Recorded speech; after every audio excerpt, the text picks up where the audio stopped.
GCSAA TV takes a look at how superintendents spend their time when they are off the course.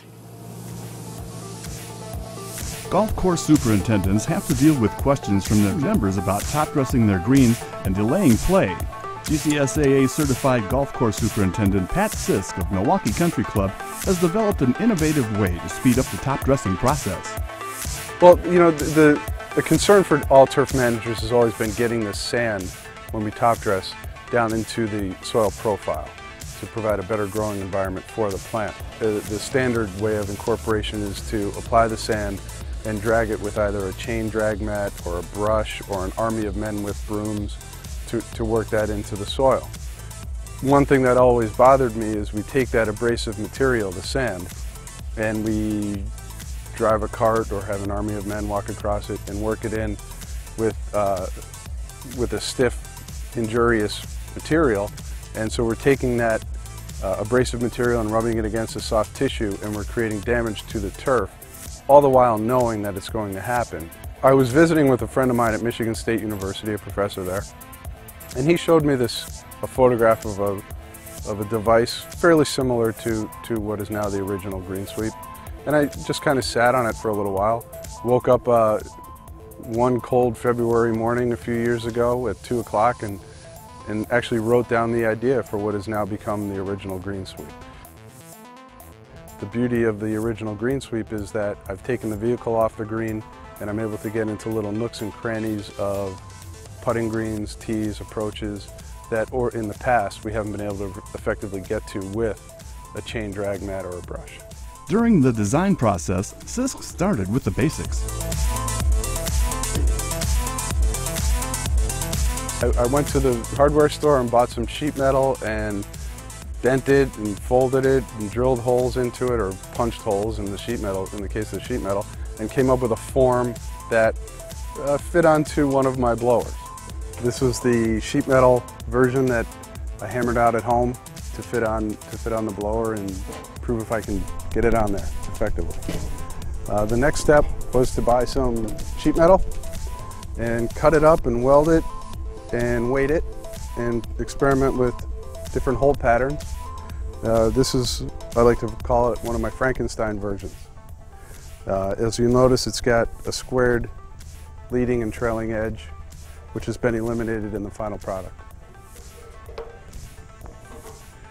Last but certainly not least, our latest version of the original green sweep, 5.5 by 5.5 in diameter, an effective hole pattern to redirect the air toward the surface you're blowing into, a slot for the adjustment tab, and rounded leading and trailing edges to help protect your turf. Sisk went on to demonstrate the original green sweep. So the original green sweep fits to a wide variety of push blowers with an output port of up to 5.5 by 5.5 inches. Simply remove the deflector, the air deflector from the blower itself, attach the original green sweep in the holes that are already there on your blower, and lower it.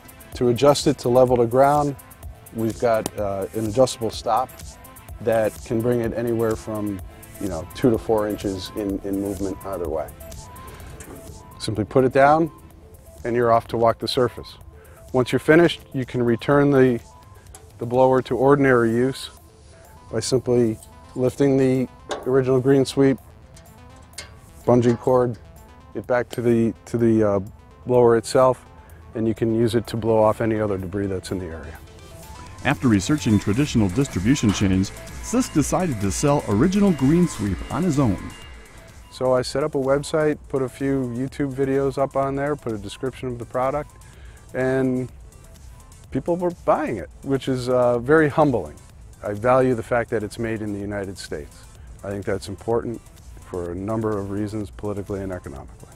I've applied for patents on the green sweep and then 2 other products that I have in development. To treat an area, to go over an area with the original green sweep, takes about the same amount of time as it does to mow a green. It's 22 inches wide, so about the same width as any greens mower out on the market.